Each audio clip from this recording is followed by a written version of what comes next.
hope you all are having a great day. I'm Manisha Vera. Welcome back to my channel. I hope you all are doing great. आप लोग का response last वाले video में काफ़ी अच्छा था. I guess आप लोग को कुछ टिप्स मिली जिससे आप अपने फिज़िक्स को इम्प्रूव कर पाए. And I hope you all are doing great right now. So आज का वीडियो में हम लोग कुछ और बात करने वाले हैं. क्या बात करने वाले हैं? आज मैं बताने वाला हूँ how did I score 100 in biology pre-board. You all would be wondering why the pre-board, why not ICSE exams? इसका भी एक सीक्रेट है. Because biology exams were not conducted due to COVID-19. So yeah, I'm back with a new video. आज हम लोग बात करने वाले हैं कि how to score 100 in biology ICSE exam. सो आज की वीडियो में हम लोग मेन 3 चीज़ों पे बात करेंगे कि पहले क्या स्ट्रैटेजी रहनी चाहिए कि how should you prepare for the biology exam, कि बायोलॉजी में आपको कौन से टॉपिक से कैसे कैसे पढ़ के जाना चाहिए, मतलब आपकी वे ऑफ प्रिपरेशन क्या रहनी चाहिए. देन हम लोग बात करेंगे सेकेंड पार्ट में कि आफ्टर गेटिंग योर पेपर आप जो 20 मिनट्स आपको मिलते हैं एग्ज़ाम से पहले, आप वो 20 मिनट्स कैसे मतलब यूटिलाइज़ करेंगे, उसमें क्या क्या मतलब पॉइंट्स आपके माइंड में रहना चाहिए कि मुझे ये फॉलो करना चाहिए ताकि मेरा बायो पेपर बहुत अच्छा जाए. एंड थर्ड में हम लोग बात करेंगे कि आपकी पेपर अटेम्प्ट करने की स्ट्रैटेजी क्या रहनी चाहिए, कि क्या पहले अटेम्प्ट करनी चाहिए एंड क्या बाद में, एंड कैसे आप लोग बायो पेपर को इन दोज 2 आवर्स आप कैसे आपने जो भी पढ़ा है उसको कैसे आप पूरा पेपर पे मतलब अच्छे से दे के आए, लिख के आए, और आप कैसे चाहते हैं कि आपकी राइटिंग वहाँ पर 100% एफिशिएंट हो, कि ऐसा ना हो कि मैंने पढ़ाई की थी बट मैं लिख के नहीं आ पाई अच्छे से. ठीक है, तो पहले बात करते हैं कि प्रेपरेशन कैसे होनी चाहिए. ठीक है, तो प्रेपरेशन के लिए जैसे मैंने फिज़िक्स में बताया था आपको उसमें से वैसे ही कुछ पॉइंट्स फॉलो करने हैं. लाइक पहले आपको concise biology, most of you के कॉन्साइज बायोलॉजी चलती है स्कूल में, तो आप कॉन्साइज बायोलॉजी को बहुत अच्छे से पढ़ लीजिए. ठीक है, पूरा A to Z अच्छे से एकदम पढ़ लीजिए कॉन्साइज बायोलॉजी की. मतलब एक लाइन में जो ब्लॉक लेटर जो ब्लैक में लिखा हुआ है उसको इम्पॉर्टेंट मान के बहुत अच्छे से पढ़ लीजिए. ठीक है, एंड उसको जब आप पूरे थ्योरी को अच्छे से थॉरो हो जाएं कि ये मतलब थ्योरी में आई एम 100% श्योर, एक चैप्टर पढ़े. ठीक है, इस बार भी डेली एक चैप्टर का टारगेट कीजिए कि एक चैप्टर को पढ़ लेंगे, फिर उसके बैक एक्सरसाइज से क्वेश्चंस कर लेंगे. ठीक है, अभी आप बोलोगे कि दीदी आपने किया था कि नहीं, आप तो हमें सजेस्ट कर रहे हो कर लो, आपने अपने टाइम पे किया था कि नहीं, इसलिए आज मैं प्रूफ लेके आई हूँ कि मैंने किया था. So I will show you my bio book. ठीक है, कि आपको कैसे मतलब कि बुक आपकी कैसी दिखनी चाहिए, आपको कैसे प्रिपेयर करने चाहिए, राइट, आपको क्वेश्चन आंसर्स कैसे कंप्लीट करना चाहिए. तो this is my biology book, आप देख सकते हो अनीशा बेहरा ही लिखा है, so it's my own book. And हम लोग देखते हैं कि मैंने कैसे लिखा था. ठीक है, तो सपोज़ मैं आपको फर्स्ट चैप्टर से लेकर मतलब थोड़ा बीच का चैप्टर ऐसे दिखाती जाती हूँ. ठीक है, so this is our book, यहाँ पर कंटेंट्स है. तो इसमें आपको इम्पॉर्टेंटली कौन से चैप्टर पढ़ने चाहिए वो मैं पहले बता देती हूँ. ठीक है, तो पहला जो चैप्टर है सेल, वो तो सिलेबस में ही नहीं रहता है कोई भी साल, तो वो आपको पढ़ना नहीं है. फिर इस बार तो कुछ पोर्शंस कटा है तो आपको उसी हिसाब से सिलेबस वाइज चलना है, बट बाकी जो नीट एंड ऑल के लिए प्रिपेयर करने वाले हो फ्यूचर में, आप लोग पूरे ही सिलेबस करते हुए चलिए, क्योंकि आपको 10th की बायोलॉजी अगर अच्छे से आती होगी, बहुत अच्छे से, कि आपको पता है 10th तक क्या क्या पढ़ाई हुआ है, देन आपको 11th में बहुत हेल्प मिलेगी. तो आप बायोलॉजी में कुछ स्किप ना करें ही तो बेटर होगा, बिकॉज सब चीज़ एक कंटिन्यूएशन होता है. आप सपोज़ पढ़ रहे हो सेल डिवीजन, ठीक है, उसमें आपका सपोज़ आप पढ़ रहे हो कि माइटोसिस ऐसे होता है, इसका ये फेज़ होता है, उसके बीच से सपोज़ कहीं से कुछ पोर्शन काट दिया, तो आपको वो कंटिन्यूएशन फील नहीं होगा ना कि ये इसके बाद ये हुआ, इसके बाद ये हुआ. तो आप उसीलिए ट्राई करिए कि एटलीस्ट जो पार्ट पोर्शन में नहीं है उसको बोर्ड के पहले नहीं पढ़िएगा, बट अभी एक बार रीडिंग लगा लीजिए. ठीक है, तो आपको सेल डिवीजन तो अच्छे से ही कर लेना है, उसके डायग्राम्स भी अच्छे से कर लेंगे. जैसे मतलब हो गया मेटाफेज, एनाफेज, सबका जो डायग्राम्स है उसको एक बार अच्छे से माइंड में रख लीजिए कि एनिमल सेल्स आएंगे और प्लांट सेल्स आएंगे तो कैसे हम लोग बनाएंगे उसको. ठीक है, जेनेटिक्स को भी अच्छे से कर लीजिए, it is a very easy chapter, ये दोनों इजी चैप्टर्स है, आप अच्छे से कर सकते हैं। फिर प्लांट फिजियोलॉजी में बहुत जन को थोड़ा बोटनी में प्रॉब्लम होता है, तो आप क्या कीजिए, उसको जैसे मैं बोली थी शॉर्ट नोट्स बनाने के लिए फिज़िक्स के टाइम पे, वैसे ही आप उसके शॉर्ट नोट्स बनाइए कि ये चैप्टर में ये है कि एब्जॉर्प्शन में ये पार्ट हुआ, ऐसे ऐसे रूट का स्ट्रक्चर था, इसके बाद यहाँ पानी जा रहा है, इसके बाद यहाँ पानी जा रहा है रूट से।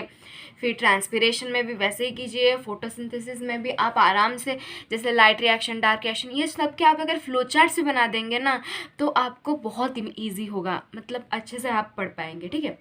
तो प्लांट पार्ट आपसे हो जाएगा अगर आप थोड़ा शॉर्ट नोट्स बना के और एक बार विजुअलाइज करके, और उसके बाद अगर यूट्यूब पे भी कुछ वीडियोस देख लेंगे कि ऐसे ऐसे फोटोसिंथेसिस का प्रोसेस हो रहा है, एक दो एनिमेशन देख लेंगे तो आपका बहुत अच्छे से हो जाएगा, ठीक है। ये पार्ट हो गया हम लोग का प्लांट फिजियोलॉजी, आपका आराम से हो जाएगा। फिर हम लोग आते हैं ह्यूमन एनाटॉमी एंड फिजियोलॉजी, ठीक है। ह्यूमन वाला पार्ट इज़ वेरी इंपॉर्टेंट, ठीक है, आपको इसको बहुत अच्छे से कर लेना है। आपको जो भी चैप्टर में ह्यूमन एनाटॉमी में डाउट हो रहा है, आप उसको अच्छे से एक बार वीडियो लेक्चर्स देख लीजिए, क्योंकि अभी अगर आपके स्कूल में पोर्शन कंप्लीट हो गया है देन आप अपने टीचर्स से पूछ सकते हैं कि एक बार रिवीजन के लिए, बट अगर नहीं हुआ है तो आप अपने टीचर्स को फोर्स तो नहीं कर सकते, तो आप इसलिए यूट्यूब पे देख लीजिए एंड अच्छे से कर लीजिए, ठीक है। जैसे सर्कुलेटरी सिस्टम हो गया, ठीक है, ये सब में ना आप लोग को जानना है कि एक्चुअल में how is this system working. आप अगर उसका वर्किंग ही नहीं जानेंगे, उसके मतलब ऑर्गन सिस्टम के ऑर्गन्स क्या क्या इंक्लूडेड है, कौन से ऑर्गन से कौन से ऑर्गन में जा रहा है, ठीक है, इस सब को भी आप एक फ्लो चार्ट के वे में बनाइए एक नोटबुक में। एक बार अच्छे से थ्योरी कर लेने के बाद ना रिवाइज रिकॉल कर करके आप एक फ्लो चार्ट के वे में बनाइए, ताकि आपको मतलब लगे कि हाँ इसके बाद यहाँ जा रहा है, ठीक है ना। इम्प्योर ब्लड कहाँ से आया, कहाँ गया, फिर प्योरीफाई होने के बाद कहाँ से आया, कहाँ से गया, ठीक है। How it started from the vena cava and how it ended with the aorta, ठीक है। आप ऐसे करके पूरा एक फ्लो चार्ट वे में बनाइए उसको, ठीक है। Then excretory system, nervous system, sense organs, endocrine and reproductive, everything आप इसके डायग्राम्स आर वेरी इंपॉर्टेंट, ठीक है ना। डायग्राम बेस्ड क्वेश्चंस बायोलॉजी में मस्ट है। जो ऑप्शनल पार्ट है उसमें से ऑफकोर्स आपको बहुत ज़्यादा ही मतलब मोस्टली ही आपको डायग्राम बेस्ड क्वेश्चंस मिलेंगे, तो आप डायग्राम बेस्ड क्वेश्चंस पे बहुत फोकस करिए, ठीक है।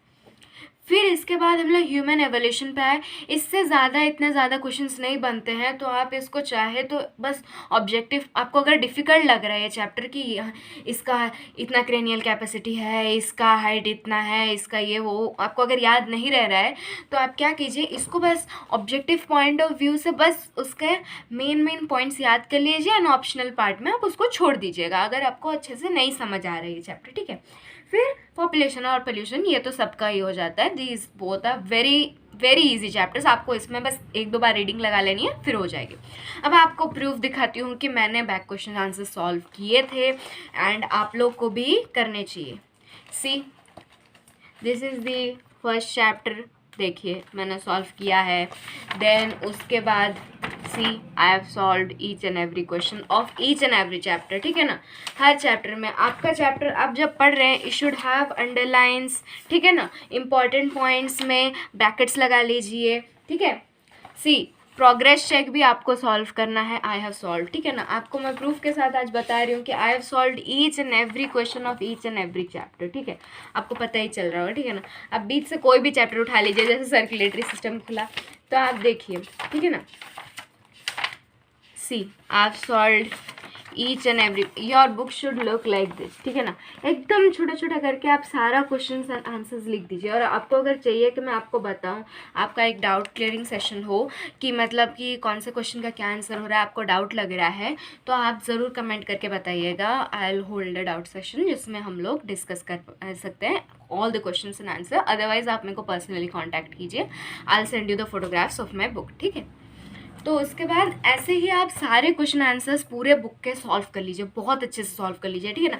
क्योंकि कौन सा बायोलॉजी जो आईसीएसई पेपर है ना वो पूरा ही कॉन्साइज बायोलॉजी पे बेस्ड होता है। मतलब आपको ऐसा ऐसा मिलेंगे कि ये क्वेश्चन ही डायरेक्ट उठा के दे दिया गया था हम लोग पेपर में, राइट। तो आपकी स्ट्रैटेजी ये रहनी चाहिए कि मैं कॉन्साइज बायोलॉजी की थ्योरी बहुत अच्छे से कर लूँ, उसके बाद उसके बैक क्वेश्चंस को भी बहुत अच्छे से कर लूँ, ठीक है। आज की वीडियो थोड़ी लॉन्ग हो सकती है क्योंकि हम लोग paper attempting strategy and biology की पढ़ने की स्ट्रैटेजी सबके बारे में बात करने वाले हैं। So please do bear with me. Last time भी मैंने बहुत बकबक की थी, आज भी मैं थोड़ा करूँगी बकबक। सो आप थोड़ा मेरे साथ बेयर कीजिए एंड अंडरस्टैंड, ठीक है ना। बायोलॉजी में स्कोर मतलब 100 स्कोर करना इज़ वेरी ईजी, हाँ, एवरीबडी कैन स्कोर। तो आप थोड़ा अच्छे से नोट डाउन कीजिए मैं क्या क्या बोल रही हूँ, ठीक है। तो आपने पहले थ्योरी पढ़ ली, उसके बाद सारे क्वेश्चंस को सॉल्व कर लीजिए। फिर आप क्या करेंगे कि जितने भी सारे चैप्टर्स के इंपॉर्टेंट डायग्राम्स हैं ना, वो डायग्राम्स को आपको मतलब ड्रॉ करके प्रैक्टिस नहीं करना है, उसके लेबलिंग्स याद रख लेना है, ठीक है। इसके जगह में ये होगा, ये जगह में ये होगा, क्यों? क्योंकि ना डायग्राम बेस्ड क्वेश्चंस में पक्का आता है, ठीक है। तो जैसे हो गया कि सर्कुलेटरी सिस्टम का डायग्राम मिल गया, एक्सक्रीटरी सिस्टम का डायग्राम मिल गया, प्लांट फोटोसिंथेसिस कर रहा है उसका एक्सपेरिमेंट का डायग्राम मिल गया, ट्रांसपिरेशन हो रहा है उसके एक्सपेरिमेंट का डायग्राम मिल गया, एक डायग्राम मिल गया जिसमें कोबाल्ट क्लोराइड पेपर लगा हुआ है, राइट। तो आपको सारे डायग्राम्स, बायोलॉजी में कोई भी डायग्राम्स मत छोड़िए, आप सारे के सारे डायग्राम्स उसके अच्छे से प्रैक्टिस करिए इन द सेंस कि आप ड्रॉ करके मत प्रैक्टिस करिए, बट उसके लेबलिंग्स जान लीजिए, उसमें क्या हो रहा है जान लीजिए कि क्यों ये डायग्राम बनाया गया है। जैसे मैं आपको एक डायग्राम के साथ एक्सप्लेन करती हूँ, ठीक है। सपोज हम लोग ने ले लिया ये वाला डायग्राम, देखिए हाँ, कि ये हमारा ब्रेन का डायग्राम है, राइट। मैं आपको ऐसे समझाऊंगी तो आपको समझ नहीं आएगा, मैं आपको एक प्रीवियस ईयर के क्वेश्चन पेपर से एक डायग्राम बेस्ड क्वेश्चन एक पकड़ के आपको समझाती हूँ, ठीक है। तो हाँ, तो देखिए ये एक डायग्राम आया है, देख रहे हैं आप। ऐसे आपके डायग्राम बेस्ड क्वेश्चंस आएंगे, आपको मालूम है, ठीक है ना, आप 9th क्लास से दे रहे हो। फिर ऐसे डायग्राम्स आएंगे, ऐसे आएंगे, ठीक है। तो आपको क्या करना है, ये डायग्राम सब हम लोग के बुक में है, ठीक है ना। This sperm, this plant, this chloroplast, everything is on our concise biology, ठीक है। आपको सारे के डायग्राम्स देख लेने हैं एक बार अच्छे से, और लेबलिंग्स मार्क कर लेने हैं कि ये जगह पे ये होगा, क्योंकि ना हर बार ऐसा नहीं है कि यहाँ पर थाइलाकॉइड्स है, यहाँ पर ग्रैंड, ऐसा बता दिया जाएगा आपको, ठीक है ना। ऐसा कोई कोई केस आएगा जब आपको बस मार्क करके ए दे दिया जाएगा, यहाँ पर बी दे दिया जाएगा, आपको खुद से पता लगाना है कि वो ए क्या है। तो आपको अगर ए क्या है पता ही नहीं होगा, और आपका क्वेश्चन 1 बिट 1 है कि state the function of part labelling, ठीक है, आपको पता ही नहीं है कि ए इज थाइलाकॉइड्स है, आप कैसे लिखेंगे कि thylakoids contain chlorophyll which is use to trap sunlight, वो आप लिख नहीं पाएंगे, राइट। तो आपको पहले ऐसे, ठीक है, सबके डायग्राम्स देख लेने हैं, फिर उसके लेबलिंग्स देख लेने हैं। ओके फाइन, ये हो गया हम लोग का एक पार्ट। तो आप क्या करेंगे, बायोलॉजी बुक को पढ़ने की स्ट्रैटेजी मैंने आपको बता दी। पहले थ्योरी अच्छे से कर लेंगे, क्वेश्चन आंसर्स कर लेंगे, सारे डायग्राम्स की लेबलिंग याद रख लेंगे एंड क्या चल रहा है वो चैप्टर में, और वो क्या किस चीज़ के बारे में वो डायग्राम है, ठीक है। सबको आप अच्छे से एकदम समझ लेंगे एक बार, ठीक है। ये आपका पढ़ने वाला पार्ट हो गया। फिर नेक्स्ट में क्या करेंगे कि आप शॉर्ट नोट्स बनाएंगे, जैसे मैं फिजिक्स में समझाई थी। आप पूरा चैप्टर पढ़ने के बाद इंपॉर्टेंट पॉइंट्स के शॉर्ट नोट्स बनाएंगे एक नोटबुक पे, ठीक है, एंड उसको डेली बेसिस पे रिवाइज करेंगे, ठीक है। एंड जितने भी चीज़ के एग्जाम्पल्स दिए गए हैं कि ये ऐसा टाइप का प्लांट है, इसके ये प्लांट है, ठीक है, उसको आप बहुत अच्छे से याद रखेंगे, ठीक है ना। सारे ह्यूमन वाले चैप्टर इंपॉर्टेंट है, सेल भी बहुत इंपॉर्टेंट है। सेल डिवीजन से आते हैं क्वेश्चंस, आपको पूछा जाएगा कि मेटाफेज का डायग्राम दे दिया जाएगा, बोलेगा इसका एनाफेज क्या होगा, राइट। उसमें आपको क्या क्या की पॉइंट्स याद रखना है, पहले जानना है कि वो एनिमल सेल है या प्लांट सेल है, ठीक है। वो आप कैसे आइडेंटिफाई करेंगे कि सेंट्रियोल्स है या नहीं है, फिर सेल वॉल है या नहीं है, ठीक है। उससे आप आइडेंटिफाई करेंगे कि वो प्लांट सेल है या एनिमल सेल नहीं है। फिर आपको ये भी ध्यान रखना है कि what are the number of chromosomes, कितने, how many chromosomes are present. आप अगर आपको मेटाफेज दिया गया है उसमें 3 क्रोमोसोम्स है एंड आप एनाफेज बनाते हो with 5 chromosomes, you will get 0, ठीक है। तो आपको अच्छे से उसको जान लेना है कि कितने क्रोमोसोम्स है, क्या है, एंड फिर आप अपना डायग्राम बनाएंगे, समझे। ये बात हो गया। और डिटेल सेशन कि हम लोग कैसे मतलब डायग्राम बनाएंगे एंड क्वेश्चन आंसर्स लिखेंगे, वो हम लोग नेक्स्ट सेशन में करेंगे, वरना ये वीडियो और भी लंबा हो जाएगा, ठीक है। तो हम लोग ने जान लिया पढ़ाई कैसे करना है, ठीक है। शॉर्ट नोट्स बनाएंगे, फिर अपने आप रिलीजियसली 2 आवर्स लेके सुबह हम लोग एक बायोलॉजी का पेपर अटेंड करेंगे। अब बोल रहे होगे दीदी आपने पेपर अटेंड किया था कि नहीं, हमें तो बोल रहे हो दीदी आप अटेंड कर लो। उसका भी प्रूफ मैं आज लेके आई हूँ अपना 10 ईयर्स बुक के साथ कि मैंने सॉल्व किया था, अंडरलाइन किया था अपने जो जो क्वेश्चंस मेरे रॉन्ग हो रहे थे, मैंने उसको लिंक किया था। आई विल शो यू, 1 मिनट। मैं आपको बायो के ही दिखाती हूँ। See this is biology 2019 paper, right. And आप से देख सकते हैं I have pencil marks in this also, ठीक है। I solve the 10 years paper very precisely and nicely, ठीक है ना। आपको 10 ईयर्स पेपर बहुत अच्छे से कर लेने। क्यों करने? क्योंकि आप ना इससे आपको आइडिया लग जाएगा कि कौन से डायग्राम्स आते हैं एग्जाम में, ठीक है ना, और कौन से डायग्राम से कैसे क्वेश्चंस पूछ सकते हैं। जैसे आप देखिए ये वाला डायग्राम, इसको आपने कॉन्साइज पे भी देखा होगा, राइट। एंड ये देखिए एग्जाम में आया है। कॉन्साइज बुक के डायग्राम्स आर वेरी इंपॉर्टेंट, क्योंकि उसके सारे ही मतलब जो भी डायग्राम्स आएंगे मोस्टली कॉन्साइज बुक के ही होता है, ठीक है। तो आपको सारे ही डायग्राम्स अच्छे से कर लेना है, ठीक है। अब हम लोग आते हैं, ये तो हो गया कि पहले हम लोग थ्योरी पढ़ेंगे, सेकंड में क्वेश्चन आंसर्स कर लेंगे, थर्ड में शॉर्ट नोट्स बनाएंगे, फोर्थ में 10 ईयर्स कर लेंगे अच्छे से, एंड फिफ्थ में 2 आवर्स लगा के अच्छे से एकदम एग्ज़ाम का माहौल बनाएंगे अपने रूम को, एंड एक पेपर देंगे। ये हो गया हमारा प्रिपरेटरी फेज। अब पेपर अटेम्प्ट कैसे करेंगे, ठीक है। तो हम लोग का जो पेपर आता है बायो का, राइट, जो सेक्शन ए होता है उसमें सारे के सारे क्या होते हैं, ऑप्शनल क्वेश्चंस होते हैं, राइट। मतलब सारे सेक्शन ए के ऑप्शनल क्वेश्चंस होते हैं। इसमें आपको क्या क्या मिल जाएंगे, 1 वर्ड, ट्रू एंड फॉल्स, और उसके बाद मिल जाएंगे MCQ मिल जाएंगे, ठीक है। फिर अरेंज इन सीक्वेंस की पहले क्या होता है, जैसे आपको दे दिया जाएगा कि आपको दे दिया गया सर्कुलेटरी सिस्टम के पाथवे दे दिया गया हैफेजर्ड में आपको उसको खुद ही अरेंज करना है, मतलब कि कहाँ से क्या कहाँ जाएगा, ठीक है, ओके।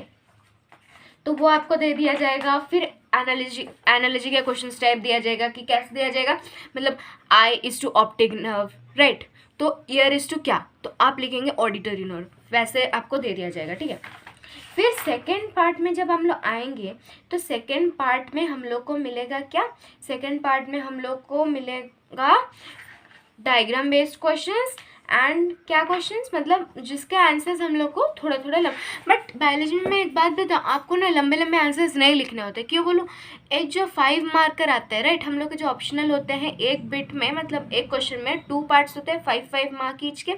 आपको उसमें एक पार्ट में ना मार्क डिवीजन होता है। ये क्वेश्चन बिट ए का 1 मार्क, बिट 2 का हाफ मार्क, ऐसे ऐसे डिवीजन होते हैं। आपको बायो में लंबे नहीं लिखने होते, राइट। आप ऐसे एक क्वेश्चन दिया गया, उसका आंसर लिखेंगे, उसको अंडरलाइन करेंगे। आंसर का जो कीवर्ड है उसको कभी भी अंडरलाइन करने में मत भूलिएगा, क्योंकि आप अगर अंडरलाइन करके लिखे होंगे ना, MCQ हो गया, ट्रू एंड फॉल्स हो गया, और या फिर आपके ऑप्शनल के क्वेश्चंस हो गए, आप उसको अगर अंडरलाइन करके अच्छे से लिखे होंगे ना, एग्जामिनर के माइंड में भी एक आएगा ये बच्चा को पता है कि क्या मैं चाहता हूँ।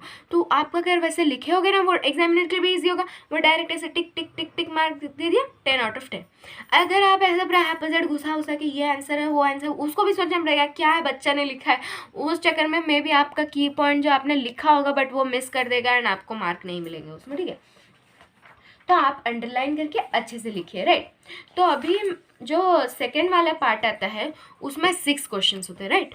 6 से हम लोग कितने अटेंड करने रहते हैं, 4 अटेंड करने रहते हैं। तो आप मैं बोली थी सेकंड में मैं बताऊंगी, पहले जो 20 मिनट्स मिलते हैं हम लोग क्या करेंगे, राइट। पहले 20 मिनट्स जो मिलते हैं, आप जो मतलब जो ऑब्जेक्टिव पार्ट है ना, वो आप क्या करिए ना, एक बार रीडिंग लगा लीजिए, अच्छे से एकदम रीडिंग लगा लीजिए, ठीक है ना। उस रीडिंग से आपको क्या फ़ायदा मिलेगा, देखिए आप अगर जब अचानक से क्वेश्चन पेपर अटेंड करने का स्टार्ट करेंगे ना, तो आपको अगर कुछ क्वेश्चंस नहीं आ रहे होंगे ना, आप तब नर्वस फील करने लगेंगे, राइट, कि ये मेरे से नहीं हो रहा है, ये मेरे को मालूम था, ये नहीं आ रहा है मेरे को, ठीक है ना। आपको क्वेश्चन पूछ लिया कि व्हाट इज़ द, आपको अगर क्वेश्चन पूछ लिया कि मतलब कि outer most layer of the eye क्या होता है, outer most part of the ear क्या होता है, आपको वो पता था, आप पढ़ के गए थे बट आपको याद नहीं आ रहा है। तो आप क्या करिए कि पहले 20 मिनट्स में आप एक बार ऑब्जेक्टिव के रीडिंग लगा लीजिए। उससे क्या होगा कि आपको जो क्वेश्चन आते हैं उसके तो आंसर आपको पता चल गया, अब आप पूरा जल्दी जल्दी लिख देंगे जब आपका टाइमर खत्म होगा, 20 मिनट्स रीडिंग टाइम। और जो नहीं भी आते हैं ना, उस टाइम में आपको लगेगा कि वो नहीं आ रहे, बट आप अगर 20 मिनट्स पहले उसको रीडिंग कर लिए होंगे ना, जब आप पेपर अटेंड करे होंगे ना, तब भी आपका दिमाग वो क्वेश्चंस को सॉल्व कर रहा होगा, कि याद करने की कोशिश कर रहा होगा। तो आपको आधे एक घंटे के बाद वो क्वेश्चन के आंसर्स याद आ ही जाते हैं, ठीक है ना, मोस्ट केस में याद आ जाते हैं। और अगर नहीं आए तो उसको स्किप करके आगे बढ़िए, ठीक है। ट्राई करिए कि आप पहले पार्ट में 40 से 40 ले आए, क्योंकि वो पार्ट ऐसा है ना, पूरे एक एक वर्ड के आंसर्स होते हैं। आपको आता है तो आता है, नहीं आता है तो नहीं आता है, उसको जैसे भी करके 45 मिनट्स के अंदर ख़त्म कर दीजिए, ठीक है। फिर 45 मिनट्स के बाद ख़त्म करने के बाद हम लोग के पास कितना बचता है, 1 आवर 15 मिनट्स बच गया हम लोग के पास। उसमें आप जो रीडिंग टाइम में आप डिसाइड करिए कि कौन से 4 मेरे मेन है। मतलब आप पहले क्या करिए, एक बार रीडिंग लगाइए पूरे 6 क्वेश्चंस के, जो भी पार्ट में जो आपको नहीं आ रहा है उसको सर्कल कर दीजिए। अब फिर आप एनालाइज कीजिए कि किस में मतलब कम है मेरे, मतलब किस में कम डाउट है मेरे को, ठीक है। वो कम में से आप अपने बेस्ट 4 चूज़ कर लीजिए, ठीक है। वो बेस्ट 4 को चूज़ करने के बाद आप पहले क्या करिए कि वो 1 आवर 15 मिनट्स यूटिलाइज करके आप पहले वो बेस्ट 4 के आंसर्स लिखिए, अच्छे से अंडरलाइन करके, इंपॉर्टेंट कीवर्ड्स को पूरा अच्छे से अंडरलाइन करके वो चारों के लिखिए। ऐसा ना हो कि आप एक्स्ट्रा अटेंड करने के चक्कर में वो चारों ही अपना बेस्ट ना कर पाए, राइट, ये होता है। तो आप क्या करिए कि वो चारों को बहुत अच्छे से पहले लिख लीजिए। जब लिख लिए आप 10 मिनट्स यूटिलाइज करके एक बार क्विक रिवीजन कर दीजिए उसका, कि ये क्वेश्चन का ये की पॉइंट, ये क्वेश्चन का ये की पॉइंट। बायोलॉजी इसकी आपका इज एंड द नहीं देखेगा, ठीक है। आप अगर की पॉइंट अंडरलाइन किया आपको डायरेक्ट 80 और 80 दे देगा वो, ठीक है ना, अगर करेक्ट है। वरना आप अगर हिस्ट्री ज्योग्राफी भी लिख दिए और उसका जो की पॉइंट आंसर है वो नहीं है तो आपको कुछ मार्क्स नहीं मिलेंगे, राइट। तो आपको वो चारों लिख लेने। फिर आप सपोज आपके पास 15 मिनट्स बचता है तो आप सोच रहे हो कि एक्स्ट्रा अटेंड कर लेते, तो आप कर दीजिए। आपके पास जितना टाइम बच रहा है आप एक्स्ट्रा अटेंड कर दीजिए, ठीक है ना। उसके ऊपर एक्स्ट्रा लिख के कर दीजिए, क्योंकि बायो में आपके अगर 4 जो भी बेस्ट 4 है वो काउंट किए जाएंगे, ठीक है। तो आप लिख दीजिए एक्स्ट्रा, कोई प्रॉब्लम नहीं है इसमें। फिर अपने एक्स्ट्रा वाले अटेंड कर लीजिए, ठीक है ना, एक्स्ट्रा जो भी आप अटेंड करना चाहते हैं। आज मेरी तबीयत थोड़ी ठीक नहीं है, मेरा आवाज़ तोते जैसे सुनाई दे रहा होगा, सो तोते जैसे आवाज़ के लिए माफ़ी। कि आप अटेंड कर लिए, एक्स्ट्रा अटेंड कर लिए, ठीक है। We are happy satisfied with paper कि आप हमने आपको बोली I am the best, I am the best, I am the best. आपने लिख दिया जितना आप लिख सकते थे, जितना आपको आंसर आता था आपने पूरा परफेक्ट 100% दे के। ऐसा ना हो कि एग्ज़ाम हॉल से निकलने के बाद आपको फील हो कि नहीं मैं प्रिपेयर कर सकती थी अच्छे से, मैंने प्रिपेयर नहीं की। ऐसा आप सोचने ही नहीं देना है अपने आप को, ठीक है ना। 1 मंथ पूरा जी जान लगा के कर दीजिए, ठीक है ना, मेहनत करिए अच्छे से, ठीक है, ताकि आपको एग्ज़ाम हॉल से बाहर निकलने के बाद ऐसा फील लगे कि हाँ मैंने 100 लेवल तक प्रिपेयर की थी, अब जितने भी मार्क्स आएंगे वो मतलब एग्जामिनर के हाथ, और मैंने ऐसे आंसर्स लिखे हैं, की पॉइंट्स ऐसे आंसर मार्क किया है कि एग्जामिनर मार्क काट ही नहीं सकता, राइट। तो आपको बहुत अच्छे से दे देना है पेपर, और I am very sure bio में आप बहुत अच्छा करेंगे, because bio is not a very tough subject, right. आप बहुत अच्छे से, अगर आप की पॉइंट्स आपको याद है, आपने अंडरलाइन किया है, सुंदर प्रेजेंटेशन है, डायग्राम्स आपने बहुत सुंदर से सुंदर डायग्राम नहीं, नीट एंड क्लीन बनाया है, पूरा टाइडीली एकदम अच्छे से मार्किंग किया है। ऐसा नहीं कि हर बार उसको रब कर दिया एकदम काला हो गया पेज, वैसा नहीं। उस पेज को छोड़ दीजिए, आप PTO लिख देना, नेक्स्ट पेज में एकदम सुंदर से क्लीनली डायग्राम बनाए, तो आपके हाथ से आपका मार्क कोई नहीं छीन सकता, ठीक है ना। जितना हो सके क्लीन रखिए पेपर को, ठीक है। ऐसा नहीं कि ये कट यहाँ काट वहाँ काट, ठीक है ना, कट भी करना होगा ना, एक सिंगल लाइन का स्ट्रोक डालिए, ठीक है।